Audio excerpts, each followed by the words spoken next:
Welcome along to the Play On podcast, a brand new podcast from A State of Mind Media. My name's David Simmons. I'm delighted to be joined in the studio with my colleagues Anthony Brown and Stephen Commons, who are part of the team for the Play On podcast. As I say, my name's David Simmons. We're going to be looking back on the weekend's football in action. Now, before we get started, it is our very first show. We're fully interactive on social media. If there's anything you want to join in the conversation with, feel free to give us a little comment. We'll give you a mention and maybe even review your point as well. Before we do get started, there's a couple of things that we do want to touch on over the weekend. Obviously, there was a sad passing of Marius, Zaliukas, ex-Hearts captain. Anthony Brown, we'll come to you first. You're a Scottish football writer. You've covered a lot of things to do with Heart and Midlothian. Did you cross paths with Marius at all? Yeah, I did. I probably started covering Hearts initially in the period when around about 2012, and I can't remember how many press conferences I did that he was involved in, but certainly one or two. And I remember one quite vividly because he was a very sort of different character to what you might be used to normally. Very liked a bit of banter, could be a wee bit sort of prickly with certain questions, but he was just a big sort of likeable guy. I mean, I remember asking him in 2012, it was maybe a month before the semi-final a couple of weeks before the semi-final between Hearts and Celtic. Obviously at that point the Edinburgh Derby final was still some way off because most people expected Celtic to win. And I remember asking him, what would you make of a Hearts-Hibs semi-final or something along those lines? And he went, "Oh, that would be fucking brilliant." And he was like, usually you'd get a sort of answer, "Oh, well, one game at a time, let's just concentrate on the Celtic game." But he was embracing this game before it had even become a real live possibility. It was just as I said, I wouldn't profess to know him particularly well. I bumped into him a couple of times on nights out. He was always a sort of happy-go-lucky type of character. I mean, from speaking to his teammates and hearing what they've got to say, like Sir Ian McGowan, Andy Driver, Jamie McDonald, I mean, he was just a good guy, good teammate, just real colourful character and a good person about the dressing room and a leader, really. And it's utterly tragic that he's 36. I mean, I think it's really affected me the past few days, more so than a lot of other footballer deaths. And I don't know, obviously, I think it's possibly because he's the first one that I've ever known that's younger than me who's passed away, and I think that's probably why it's had such a profound effect. But apart from that, he was a real quality defender for Hearts. He grew into a real, I mean, let's not forget he had these tough times at the start, but he grew to be a real quality defender. Probably, if you take away Stephen Presley and Andy Webster, you're then looking at him and Christophe Berra as being the next rung of sort of centre-backs of the 21st century, if you like. I mean, Zaliukas is right up there, and it's, as a person, as a footballer, as a father, it's just horrifying news. Yeah, I mean, the news broke at half-time in the semi-final at the weekend. Stephen, I'll welcome you on the show. Do you think that had an impact on maybe the players' performance? Obviously went out 1, but obviously that news spreads, the likes of Robbie Nielsen, who's played alongside Zaliukas. How do you think that affected him? Well, I think Robbie's said already that he kind of only heard a couple of minutes before the game actually kicked off, and he chose not to mention it to the players, because there's a number of players, I think Tony, you had said on Twitter, there's a number of players that had played with him at either Hearts, Leeds, maybe Rangers, that would have known him personally, as well as just like him being an ex-captain of the club. So I mean, I back everything, I echo everything that Anthony said, that in terms of it's tragic obviously what happened, and it's very sad on a kind of a human level more than anything else. But as a club captain and somebody who kind of, I think one journalist famously kind of said that it was a faceless cast of thousands, all these Lithuanians when they came across and on mass trials under Romanov, and he was one of the ones that kind of stuck by us and kind of stayed where he was. I mean, don't get me wrong, he was probably handsomely paid for it as well, but he was in that sort of no man's land between 2006, which was a really successful team, 2012, which then went on to become a successful team. And by the time that 2012 team came around, I mean, they saw fit to make him the captain in a team that contained Andy Webster, Ian Black, who was a die-hard Hearts guy, Jamie McDonald, who'd been in and around the club a long time. Zaliukas was still the captain at that point. So I think that spoke kind of volumes for the way he was in and around the club. So yeah, I'd as I say, I echo the sentiments for Anthony to... I think what come as much a shock to me is that I wasn't even aware he was ill. Was it common knowledge, Anthony, or was it like a silent illness that he had, or what was the background of it, mate? It certainly wasn't common knowledge over here. I mean, I don't know.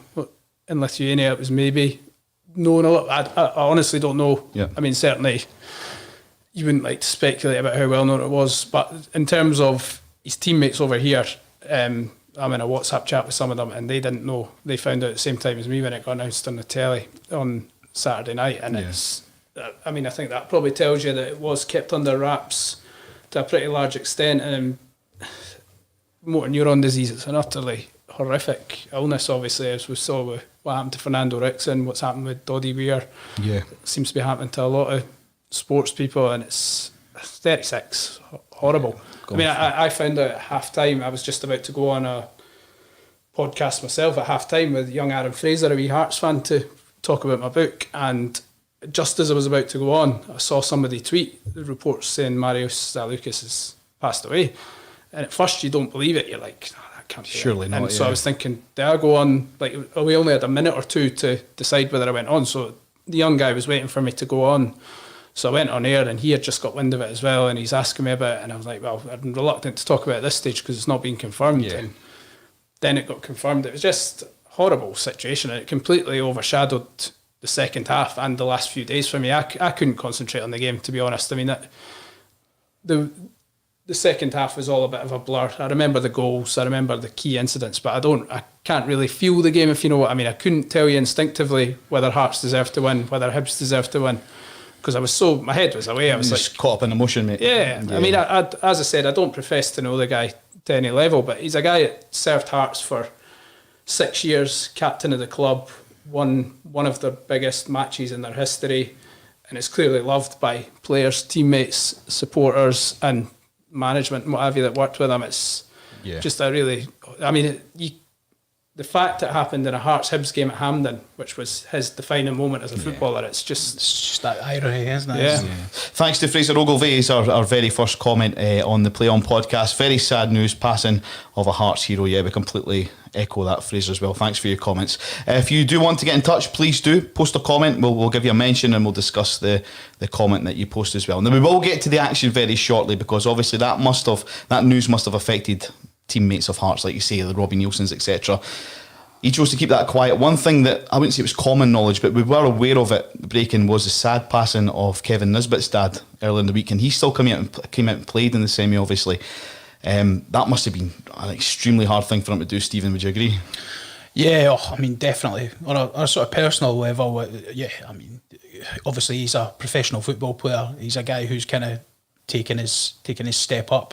He's kind of had to go down the way to come back up. So he's at a point in his career where he's probably going to be like as high as he can, as he's been up till now.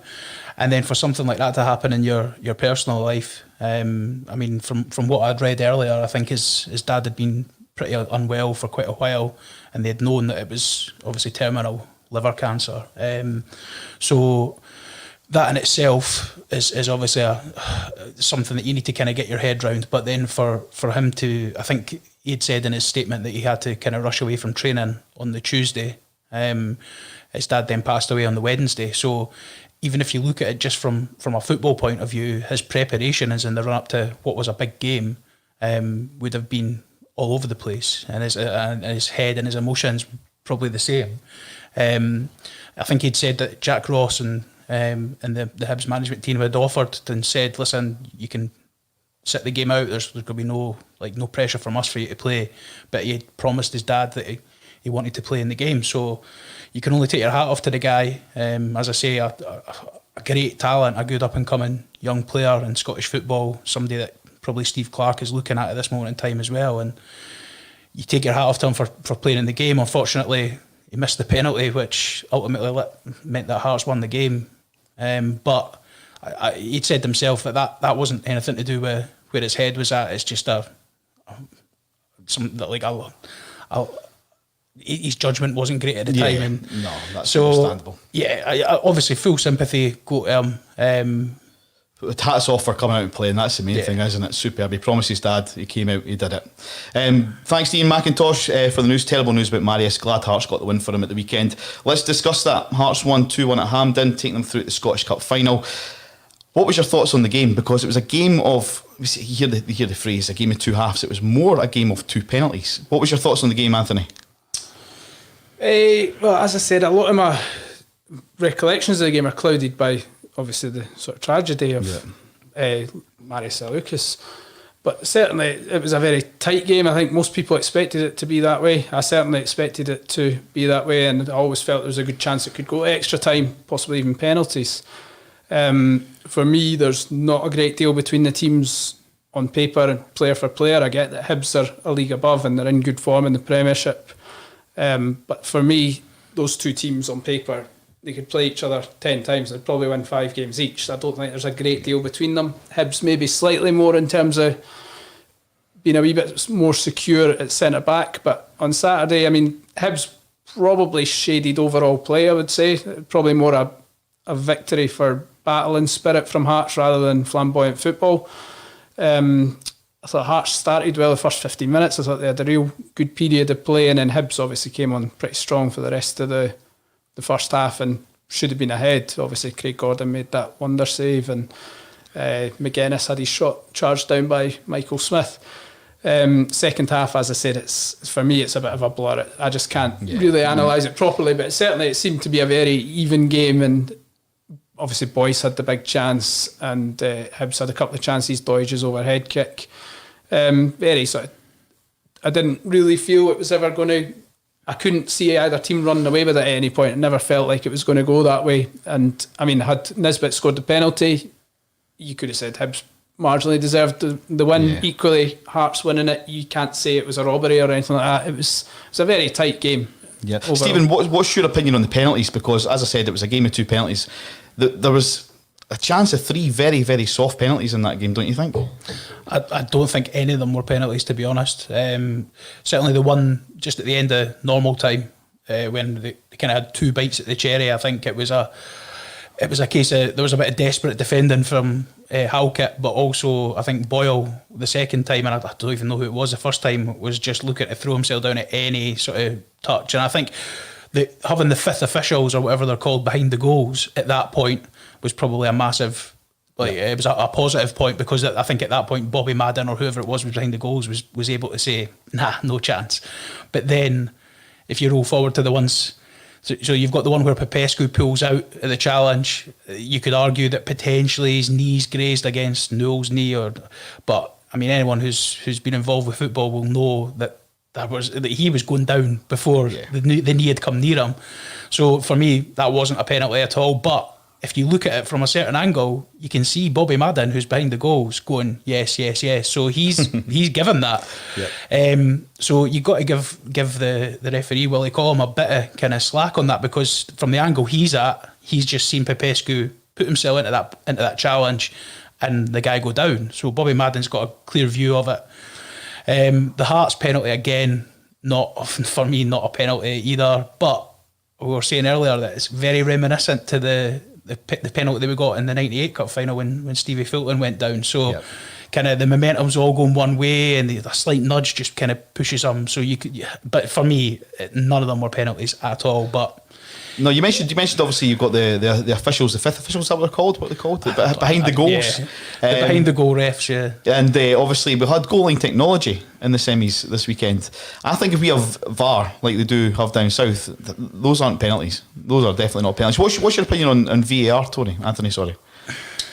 Is it a good thing for the game? Is it a bad thing? Do you think the Premiership in England's benefited from it, or? No, I don't think. I think it's caused a lot of sort of confusion. It's taken a bit of the instinctive passion out of the game, because people are waiting to see what's going to get awarded, or whether a goal's going to get chalked off or whatever. I mean, certainly there's room for some form of technology, but I'm not really feeling it with VAR, I have to say. No, definitely I don't think there's enough at stake up here for. I mean, I know I'm probably going to get slaughtered for that for the Rangers and Celtic fans, but in terms of in England, the reason that they've got VAR is because like one decision in England could cost a team. I mean, look at Sheffield United. When Sheffield United got relegated, when Tevez and Mascherano were at West Ham, they ended up getting like hundreds of millions in compensation because like a decision that had been made at a higher level had cost them a place in the league. So you could argue that one poor refereeing decision can do that, and that's the reason that they've put that in place. It's nothing to do with trying to help the refs, because if you were really honest and you sat any of those referees down in England who are professional guys earning a lot of money from what they do, you sat them down, had an honest conversation with them and said, what do you think about this? They are massively undermined by what happens. They're not allowed, apparently, to go and view the pitch side monitors. I think the guy did in the Spurs game on the weekend. He did, yeah. It's one of the first times that we've seen it in English football. So what is the point of it? Like they're giving offside decisions for guys' fingernails and shoulder blades being out of position, and it's just ruining the spontaneity of games, as Anthony said. That, like, if obviously fans are not there at the moment, but any fans, when you're in the ground, I've seen numerous times that fans have been talking about getting an 85th or an 86th minute winner in a game, and their first instinct is to look up at the screen and see if there's VAR decision pending, or that's wrong to me. Like, you don't pay your money. Like, football fans don't. It's like an addiction. Getting a last minute winner in a game can be spoke about for years. Yep. And if you're not getting that experience anymore because you're staring at a screen and waiting for 45 seconds for someone in a studio to make a decision, to me, keep that as far away from Scottish football as possible. Definitely. Let's keep it as it is. Thanks again to Fraser Ogilvie. He's put another message up saying VAR is a good tool for football, but it's used so poorly in England. Look at Germany and Australia. Brilliant examples of it. Now, excuse me, Ms. Fraser, I am not too up to speed in how it's used in Germany, Australia. I will look into it. And but like you say, Stephen, let's keep it away from Scottish football. Let's just leave it. The Australia one's a really good example because they actually mic'd up their refs for a while as well. Okay. So they had a period where they were trying to obviously show the viewing public and the wider kind of world, this is how we use VAR. And they had all the referees mic'd up. They could hear everything that the refs were saying during the game. Right. And so the referee was communicating to the fourth official, the VAR refs, and saying, all I need to know is, during this phase of play, did this happen? So he isn't saying to the referee in the studio, is that a penalty? He's saying, if that guy crossed path at that point, then I'm going to give a penalty because all I need to know is was there contact at this point. So it was actually quite an interesting insight on how they use it. But whether that's how they use it in England is, I don't think it is, to be honest. Nah, Joseph Jack, VAR is robbing us of iconic moments. I 100% agree with that, mate. Some good moments from the Hearts Hibs semi-final was obviously from man of the match, Craig Gordon. At 38-year-old now, Anthony, is he? 37, 38? Yeah. He's still pulling off world. He's absolute class. Reaction saves, if you like. He's still top of his game. Did you envisage him coming back in that form when he joined back at Hearts? I think we knew he was going to be an upgrade on what Hearts have had in the last season or two.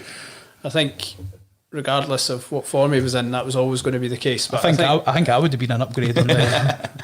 I think he's certainly he's almost gone back to sort of early noughties levels of form in terms of what he's pulling off at the minute. His saves are just, and he's making saves in games where he's not got too much to do. He's pulling these saves off out when he's relatively cold. I mean, what a difference that is for Hearts. That's going to earn them a lot of points. It's going to win them a lot of games this year, just having a guy of that calibre. Not only is it the saves he's making, it's the confidence he's putting in the defence. Absolutely. Because the defence last year were a bag of nerves because of the goalkeeper behind them. Yeah. So to have a guy of Gordon's quality. If you look at guys like Halkett, like I think there's a lot of Hearts fans have maybe questioned Craig Halkett because they saw what he did at Livingston and then went, well, he's been nowhere near that level for Hearts. But what you need to remember is any defender, whether it's Craig Halkett or anyone else, if you are looking at a ball going over your head and going, right, that's going through the keeper, no worries, I'll get back to my position, then that's fine. But see when you've got a goalie or a number of goalies in Hearts' case behind you and you're seeing a ball going over your head going, I'm not sure he's going to catch this. So I'm going to have to maybe get ready for a parry out, or like he would be constantly second guessing what was going to happen. Whereas I think you've got somebody like Craig Gordon, as I think Nielsen said it after the game, like that save that he made from Nisbet's header in the first half. Nielsen said I wasn't even surprised. Like I wasn't even like he says I was just laughing because I thought a higher standard that's expected. Yeah. Brilliant. I mean, that kind of leads us on to the other semi-final, Celtic-Aberdeen. Celtic are obviously playing Scott Bain in goals for this game. I think Barkas is actually still injured. Do you think maybe Neil Lennon maybe let Craig Gordon go a season too soon, guys? Anthony, what do you think on that? Certainly looks that way at the minute, doesn't it? I mean, he's playing at a level now where you could reasonably make a case for him being Scotland's number one. I mean, I know David Marshall was in the last time and is doing really well, and the gloves are his to lose. Well, look at how long Buffon played for Italy. But I mean, Marshall's got the gloves just now. I'd be very surprised if he didn't start against Serbia, but you'd be astonished if Gordon's not at least in the squad when it's announced for the game next week. Well, this is the thing, like, he's had Robbie McCrory for Rangers in the squad. Yeah. He's obviously looking to bring in a number of kind of younger guys to kind of show them, especially in the goalkeeping position. There's no point really in having a 38-year-old coming along and being your third choice goalie. I mean, He's got that experience at that level. 100%. Like, if you've got, especially for the games that are coming up for Scotland, they're so important, and experience is key. If you've got a guy like Craig Gordon, I mean, I don't profess to know Craig Gordon in any personal terms at all, but when he's been through what he has been in his career, like, even just from a motivational point of view, he's played in the Premier League in England. He's played for over the last 10 years the best team in Scotland.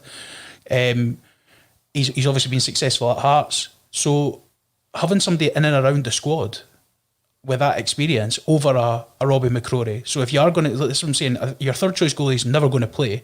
So why not have someone who's actually maybe going to have that wee 1% that might help someone in a different position? So I think it's a no-brainer for him to come in to the Scotland while squad. we're talking on the subject to the Scottish national team, what's your opinion on Nisbet? Does he deserve a call-up, Anthony? Think he should be in the Scotland squad? He's certainly having a good season. I mean, the Scotland squad he's probably knocking on the door, I would suggest. I mean, on the basis that Mark McNulty got in to the Scotland squad after doing well at Hibs. I think Nisbet's probably doing at least as well as McNulty was doing at that point. So yeah, I mean, he's certainly got claims. I mean, I would suggest that you'd maybe be looking towards Lee Griffiths first, because he's obviously got the experience at playing that level, and he's a bit of a talisman. Well, he was looking like shaping up as being a talisman for Scotland before he obviously had these issues. But I mean, certainly it wouldn't be a massive surprise if Nisbet was to be in the squad. He's one of probably a few who will be in contention for an attacking position. Yeah, so semi-final number 2 on Sunday, obviously seen Celtic run out 2-0 winners against Aberdeen. A fairly confident win, a great strike from Ryan Christie, and a second tap-in from Elyounoussi. 2-0 winners over Aberdeen. I don't think Bain was even tested at all, to be honest, so quite a comfortable win. Who do you fancy for the final, guys? It's going to be different, isn't it? Because it's a Christmas final, isn't it? It's last year's Scottish, if you like. Who do you fancy? Start with you, Stephen. I mean, it would go with your heart and your head. My heart and my head is both saying Heart of Midlothian Football Club. But listen, Celtic have won, 36 cup games in a row. Yeah. Well, I mean, it's going to be difficult. We all know that. But potentially one of the worst Hearts teams I've ever seen, where a guy who was managing them, who was on his way out, even at that point, ran Celtic very close in last year's final. So listen, Hearts are going to have a good day. There's no denying that. There's no debate. They're going to have to rely on the experienced guys in the team. Your Naismiths, your Hallidays to an extent as well. And obviously Craig Gordon. Yeah. What about yourself, Anthony? How do you see it panning out on December 20th? I think a lot will depend on what sort of form Celtic are in when that time comes round. Obviously Celtic have been a mixed bag so far, obviously pretty underwhelming for most of the season, and they seem to have had a couple of good performances recently against Lille and Aberdeen, signs that they're maybe turning the corner. So I mean, if Hearts were to get the Celtic of 2 weeks ago, you would say they've definitely got a chance.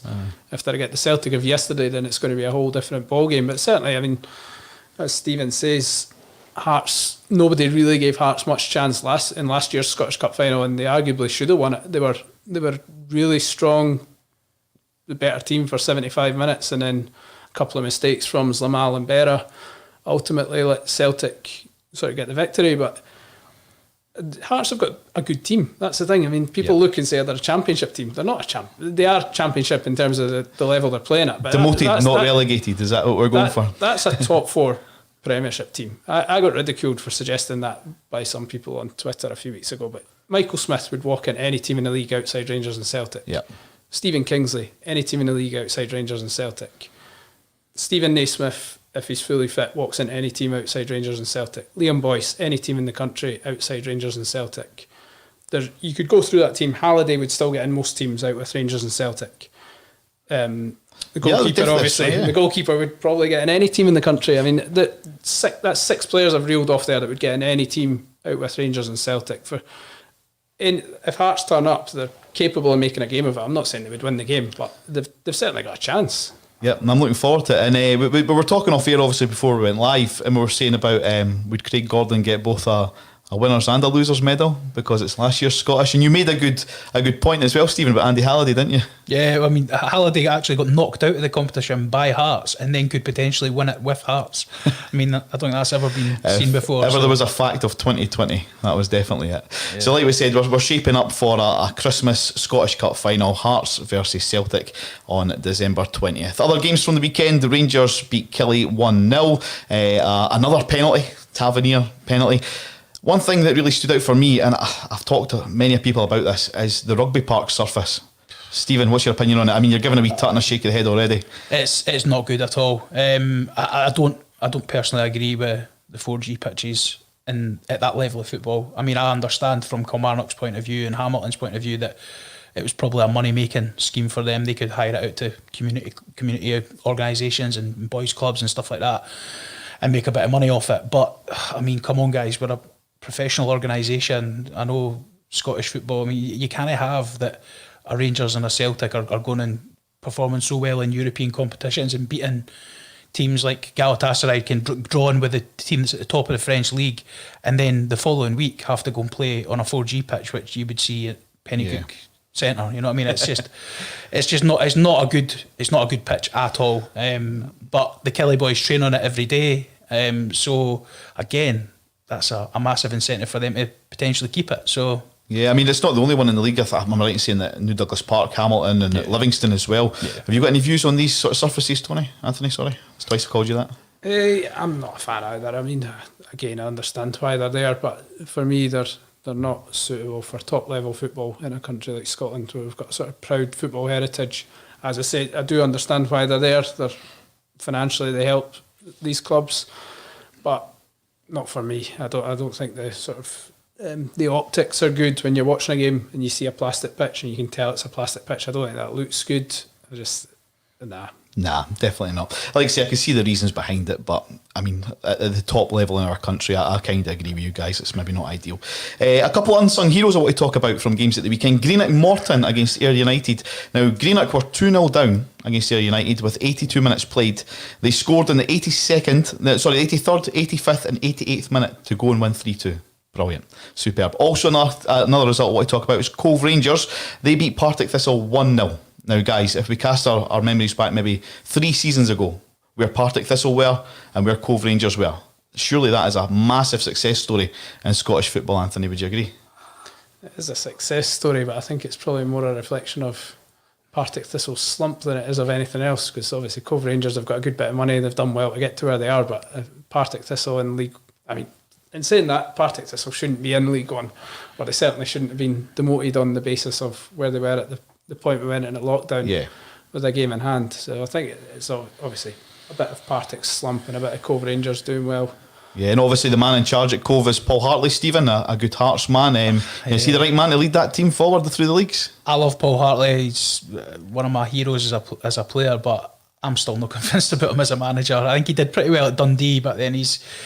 And to be fair, he seems to be doing a pretty reasonable job at Cove. I think the only reason he's at Cove, if I'm not mistaken, is I think his father-in-law's on the board or something. Is that right? Yes, but he's got Alan Combe there as his goalie coach now as well. So again, a guy with loads of experience for Stubbs' Hibs team. So they've got a good setup there, and they're the kind of teams that I think that, not to kind of hark back to all the politics that we had in the summer, but you had all these teams that were voting against the kind of reconstruction, and because you have a lot of teams in that League Two in Scotland who are just happy to be there. They're just happy to kind of dot around, and that's nonsense. Like you've got like teams like what's Barry Ferguson's Kelty Hearts, Kelty Hearts that have got a bit of money behind them and obviously a bit of ambition to even get somebody like Barry Ferguson as a manager.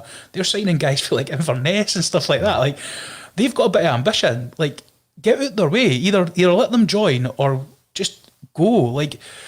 And they obviously fell victim of COVID, if you like, because they really should be playing Kelty Hearts. It's a good example. Barry Ferguson's team should really be where Brecon City are at the moment. Would you agree, Anthony, or am I wrong in saying that?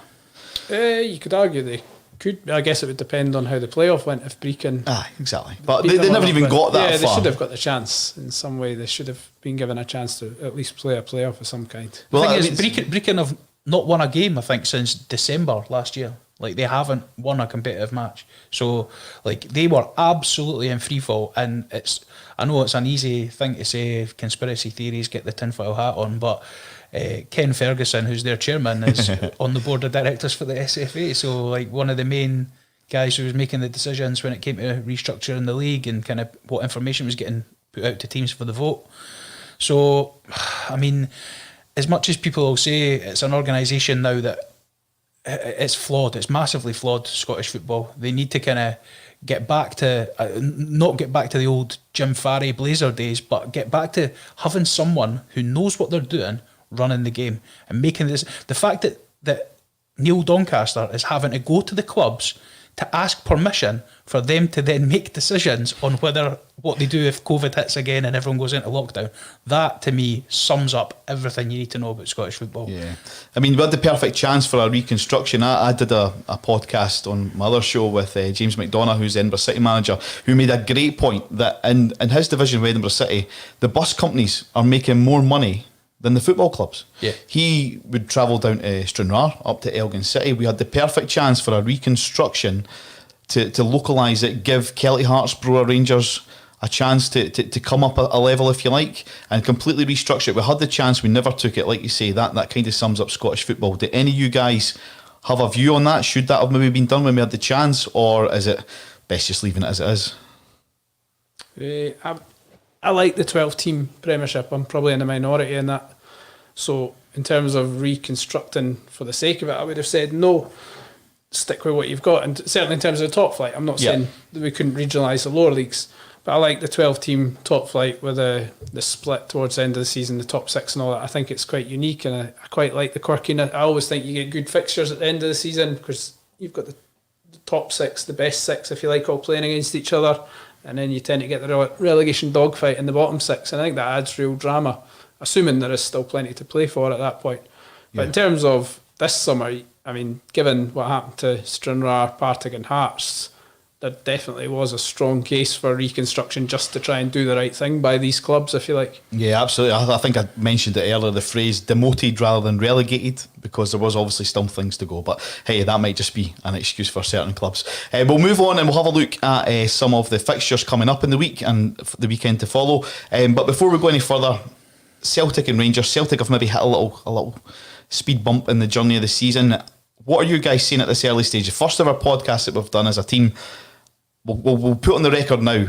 At the end of the season, who do you see lifting that trophy? And we'll start with you, Anthony. Go for it, mate. It's Celtic. Celtic. I think Rangers are absolutely flying, and they're clearly overall they've been the form team this season. But I just think we've seen enough times that Rangers can be flying and suddenly they hit the skids, and Celtic just find some resolve from somewhere. I mean, we're still relatively early in the season. Yeah. Neil Lennon's been through sticky patches before. He knows sort of how to ride them out. He's obviously been getting a bit of flack recently. I mean, I'm not saying Celtic will definitely win it, but if you had to ask me to pick between Celtic and Rangers right now, I would go Celtic just on the basis they've done it before. And when it gets down to the nitty-gritty, have Rangers got what it takes to get over the line?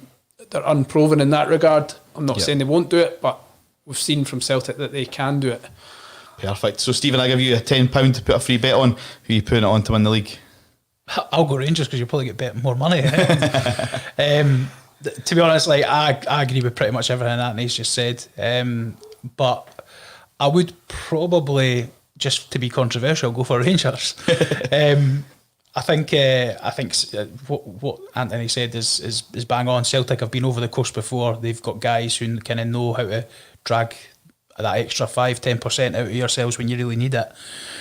The only thing that I think plays into Rangers' hands at this moment in time is that there's no fans in the ground, and that basically their messages that they're getting from the Beale, well, I say Beale first because I think everyone the consensus is that he's the main man there, but you've got obviously Steven Gerrard and Gary McAllister, and I think if their messages that they can clearly put to the team, which I think showed in the Old Firm game, they can follow a plan. And if there's no crowd, there's no as much pressure, I think the experience over the course of these things potentially becomes less of a tool. So it's tough to call, as you say. There's not enough of the season that's gone past. Well, we've got the record anyway. Anthony, you went for Celtic. Stephen, you went for Rangers, and I'm just going to sit on the fence and not give you an answer. But what we will do is we'll mention that both the clubs are in Europa League action this week. Rangers are away to Benfica in the Europa League, and Celtic, they're at home to Sparta Prague. Rangers, like you say, they're doing well at the moment. Do you expect them to get a result away to Benfica, or are they going to try and defend and shut up shop? Or do you think that they're more interested, like you say, and maybe focusing on the league, Anthony? What do you think on that? I think Rangers have shown enough in Europe to suggest that they can trouble any team. They seem to produce their best in Europe. If you're asking me if they're going to beat Benfica, I would be reluctant to say that if it's in Portugal, but it is in Portugal, isn't it? Yep, it is. It's away, yep. But certainly, I mean, Rangers go and attack generally, don't they? They'll go and have a go. I'm sure they'll probably score at some point in the night, and then it's just a case of whether they can hold firm and keep Benfica out. But I mean, as with no fans, anything can happen. Rangers could go there and win, and it's not beyond possible. Do you think either one of these clubs would be not happy, but maybe relish the extra time to devote to the league, Stephen? Do you think that, like I said, they're not going to be happy to be put out of the Europa League, but to have that extra time on top of the other team that's maybe still in the competition, do you think one of them might secretly just... I think for different reasons, probably no to both, because I think Rangers, they're still trying to obviously rebuild a reputation. It doesn't matter what any Rangers fan says, they're still trying to rebuild that reputation from when they went out the box. So they need to try and still establish themselves as being back to a European giant of such, like at a certain level.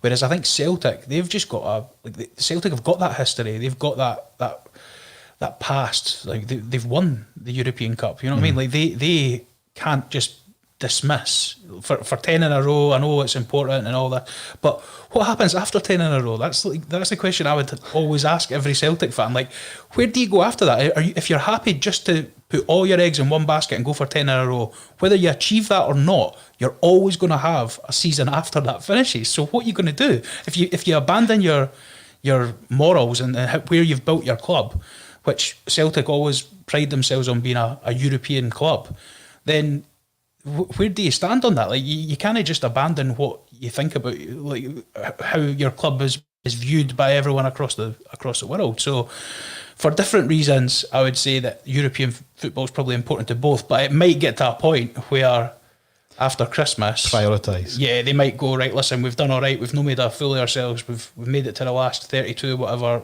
If we go out tonight, no bother. So yep. I don't think Lennon or Gerrard would ever have the outlook that they're happy to go out of Europe, to be honest. I think they'd both want to go as far as they can in the competition. So you won't see a B team being played or certain people being rested in Europe, you think? No, I'd be very surprised. Yeah. So Celtic, they're at home at Sparta Prague. Is it important for Neil Lennon to carry on this winning streak, Anthony, do you think? Has he turned that corner now after the Old Firm defeat and obviously the draw against Aberdeen? Is it up to Lennon now to kick on? I think it's too early to say they've turned a corner, but certainly it's eased the pressure in the short term, and you'd be surprised if they weren't capable of beating Sparta Prague on Thursday. I mean, Celtic are generally a decent team in Europe. I mean, it's not going to be an easy game by any stretch, but you would fancy them to, certainly in a full house Celtic Park, you would fancy them. But I mean, it's this thing with no fans, you just don't know what effect it's going to have on any team. That's it, and it might be a while before we see them coming in, isn't it?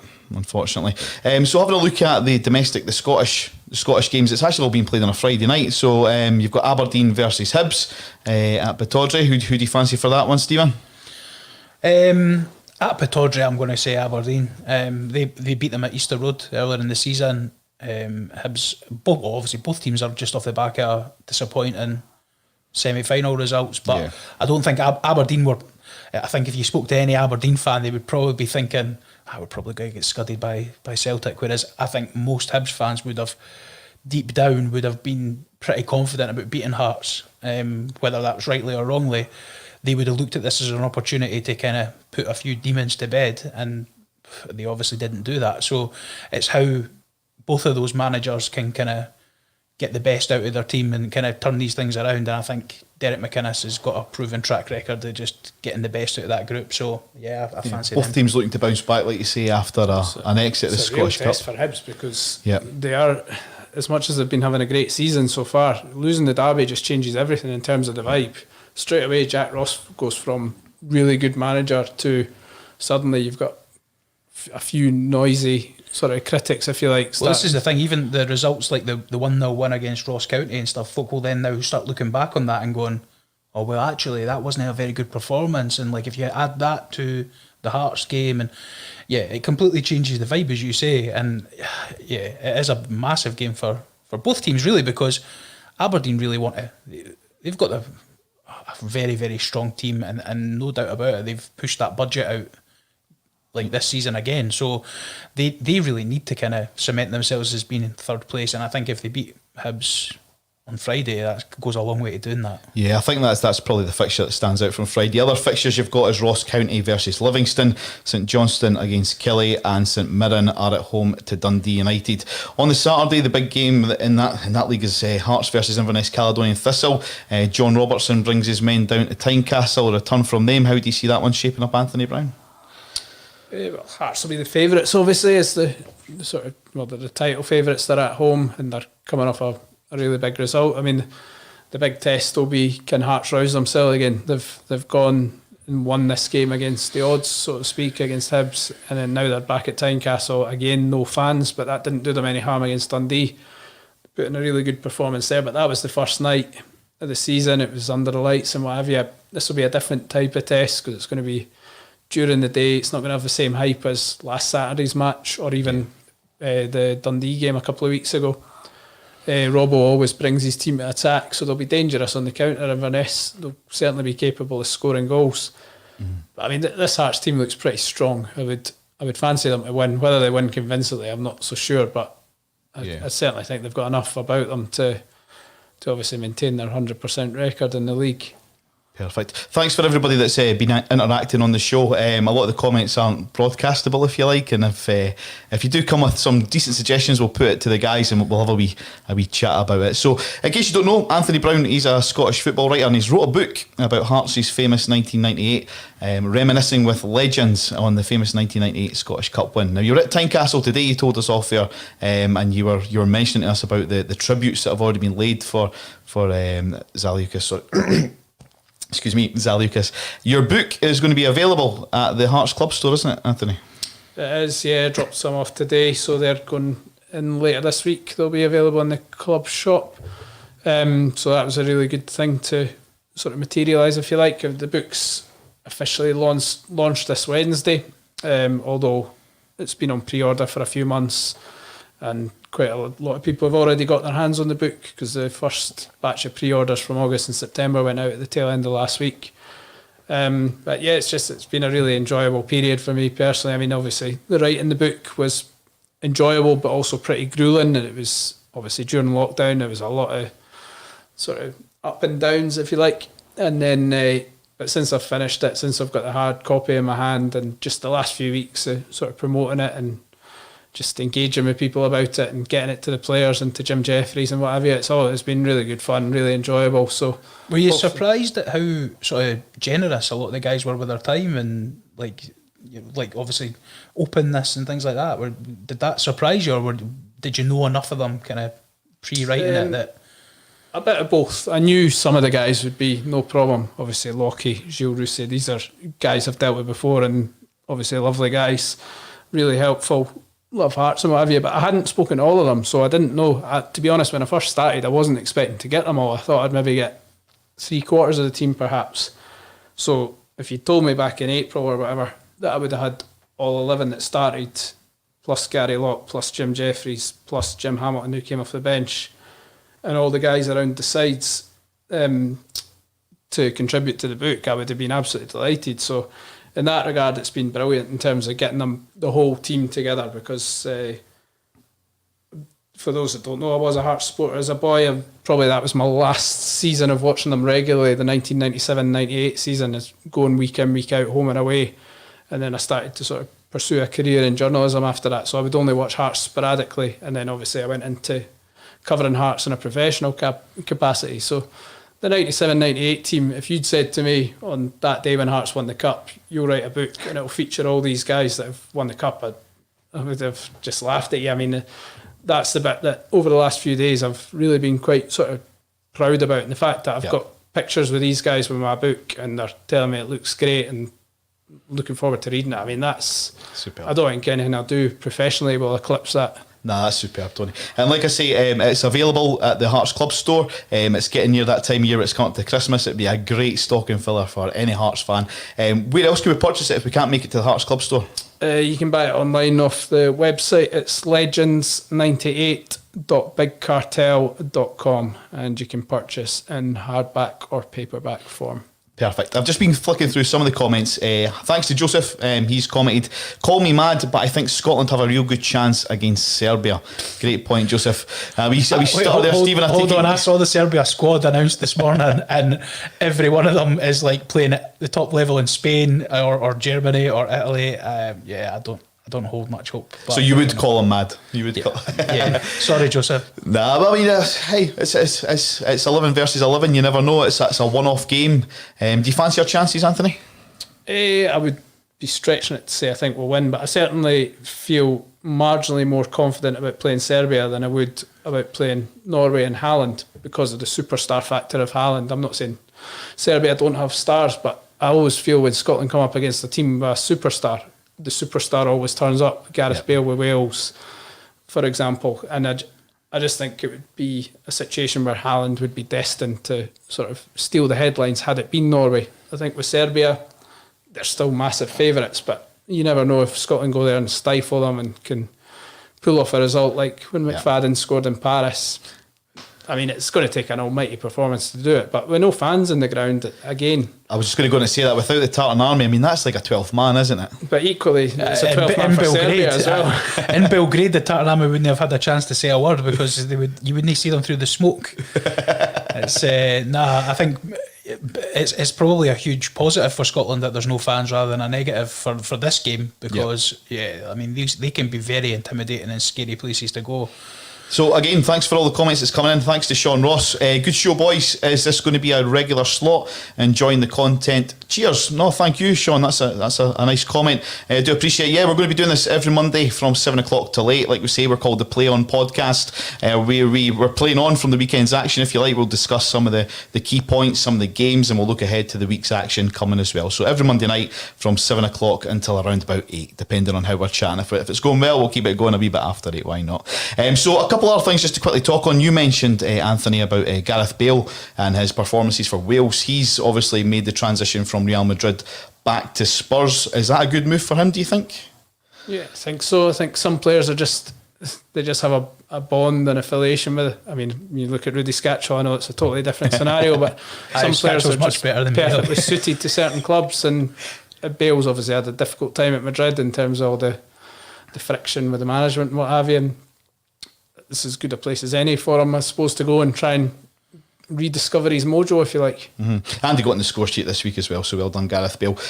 Just touching on a couple of the results down in England as well, and a couple of the big points. Jordan Pickford, he was dropped at the weekend for Everton. Has that been coming for a while, do you think, Stephen? Does he have to be dropped? I think so. I think as soon as they signed the Swedish boy, is it Olsen? Robin Olsen, I think. Yeah.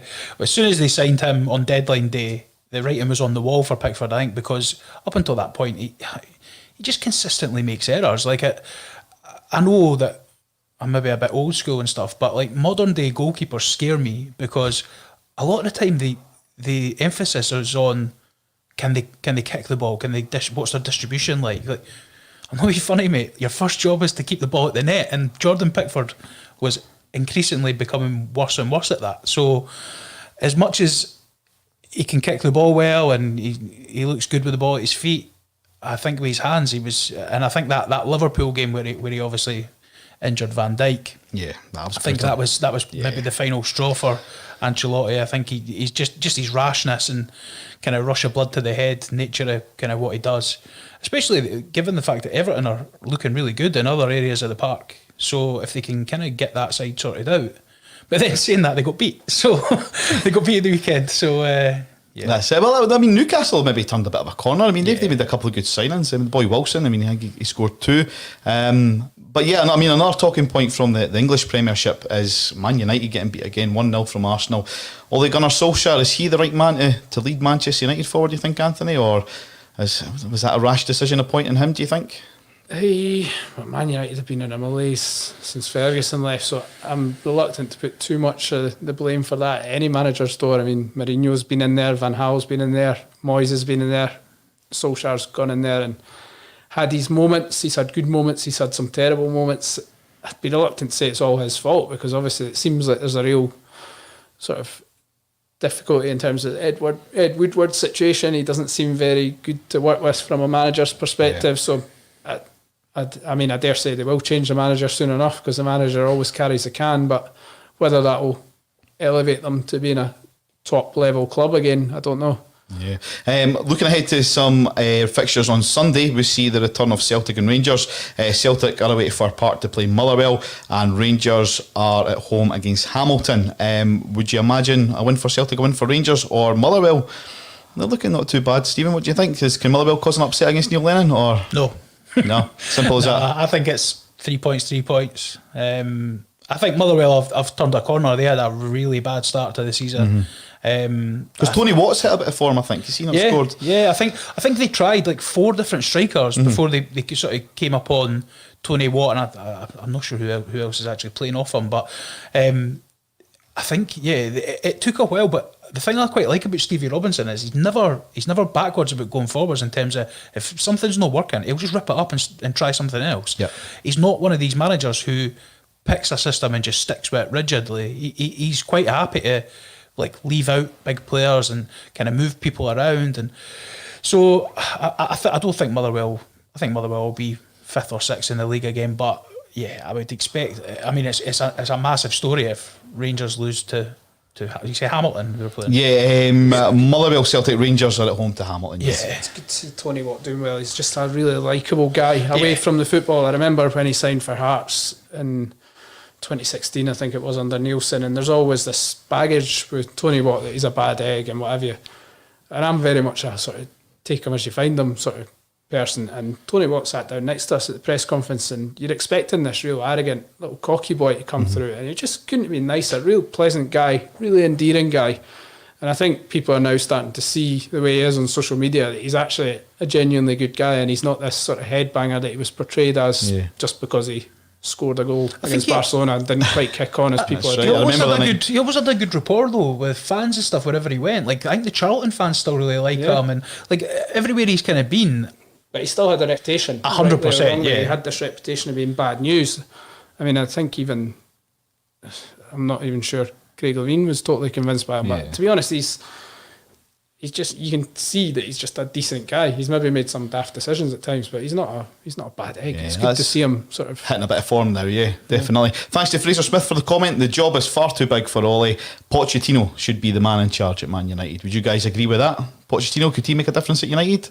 I saw his haircut on Monday Night Football earlier, and Pochettino's getting nowhere near a job with a haircut like that. So. I'm saying nothing about haircuts. He's probably the obvious choice if and when they fire the bullet at Ole. The thing is with Man U though, they need to kind of like, they've tried getting the big name, the success. Like they went for Van Gaal, a natural winner. They went for Mourinho, he's won pretty much everywhere he's been. They then went for, we'll go back to our roots, we'll get a guy who knows the values of the club.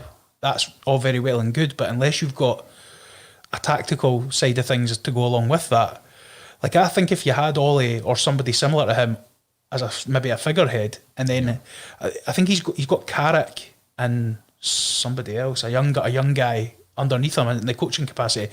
And Mick Phelan, who was obviously Ferguson's number 2, but I just think he needs a more sort of disciplinary figure there to kind of just let them know what it means to play for Man United. I mean, Roy Keane. It's funny you say that. We talked about Roy Keane. I mean, we'll come in a second. Thanks to Ian McIntosh for the question, the comment on social media. Following Fergie is mission impossible. I mean, he did set such a high bar, didn't he? He really did. I mean, Alex Ferguson, what a manager. What a manager. I would have loved to seen him in charge of the national squad, but that's just me. Going back to Roy Keane, there's rumours about him going at Salford City. Can you see that happening? I don't know how a guy like Roy Keane is going to get on with guys who are maybe not at that level. Like, I think even if you looked at some of the stories that sort of came out of when he was at Ireland and he was ripping into guys like Jonathan Walters and the left back for Stoke, I forget his name, but if he's coming up with guys that have been playing for Rochdale 2 years ago or have come for the conference, I just don't know how Roy Keane deals with guys like that. But I don't know, stranger things have happened. Yeah. Is it just a case of the class of 92 pulling in their mates and seeing who can do it? But I don't think Roy Keane would give up his punditry stuff. What do you think, Anthony? Do you think he would take up that role? I suppose it all depends on his personal circumstances. Is he looking to get back into management? Is he happy doing his punditry? Because he's very good at the punditry, isn't he? He is. He's not my cup of tea. I think he's a bit of a sort of shock jock the way he does things. To be honest, that people enjoy stuff and I understand that, but not for me. I think he's trying to almost be controversial. He's like a clickbait pundit, eh? Like he says things to kind of get people talking. Yeah. But the thing that I find I don't really like about Keane is the fact that he's obviously good friends with Solskjaer. Like he never ever talks. But see if a player puts a foot wrong, like David De Gea had a couple of bad games. He's slaughtered. He says if I was in that dressing room, I'd be smashing him in the face or whatever. Because his mate is doing a bad job as the manager. Well, you need to give him time. The blame, yeah. Like, come on. So before we wrap up the show, one big game as well happening on Sunday out with Rangers and Celtic is Man City Liverpool down south. That is a huge game. How do you see that one panning out, Anthony? Lots of goals. I think that's probably the likelihood in terms of winner. Take your pick, really. I mean, Liverpool are not as convincing by any stretch as they were last year. Man City are obviously having a rocky time as well. It could go either way. It could be a big, high scoring sort of boring. Could be 5-0. Well, it could be 5-0 either team the way they're going. They're both so erratic at the minute. What about yourself, Stephen? How do you see that one going?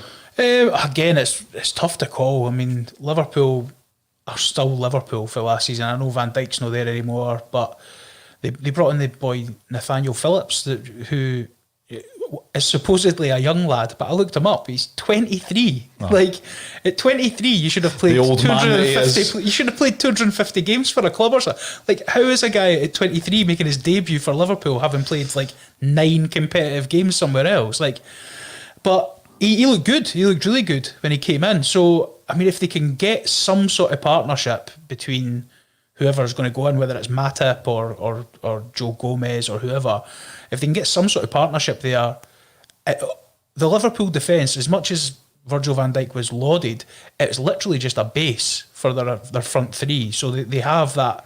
Well, I say front three. They've got obviously Andy Robertson and Trent Alexander-Arnold, who bomb on and give them the width.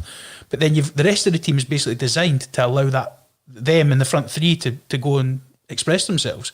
So if all they're really looking for is a solid base, and if they can get that, I think that they can cause problems to City, because I don't know, Aguero's not really firing yet. He's still just coming back from injury, and I think Gabriel Jesus is out. So they've not really got much going forward. I mean, their midfield is still capable, but no, it should be a good one. It should be a good one. Looking forward to that. Thanks again to Fraser for another comment. Fraser Ogilvie. Great first show, guys. Looking forward to being a regular. Well, we look forward to you being a regular viewer. If you have enjoyed the show, please like it. Please share it. Please tell 10 of your friends. Get them to tell 10 of their friends, and we'll grow the show from there. So, I mean, that kind of wraps up the first show. Join us next Monday at the same time, same place. Thanks to our colleagues tonight. Thanks to Anthony Brown. Go out and get his book. Thanks to my dear friend Stephen Commons. Go out and get his book. It's been a pleasure having you on the show. Join us same time next week for the Play On podcast.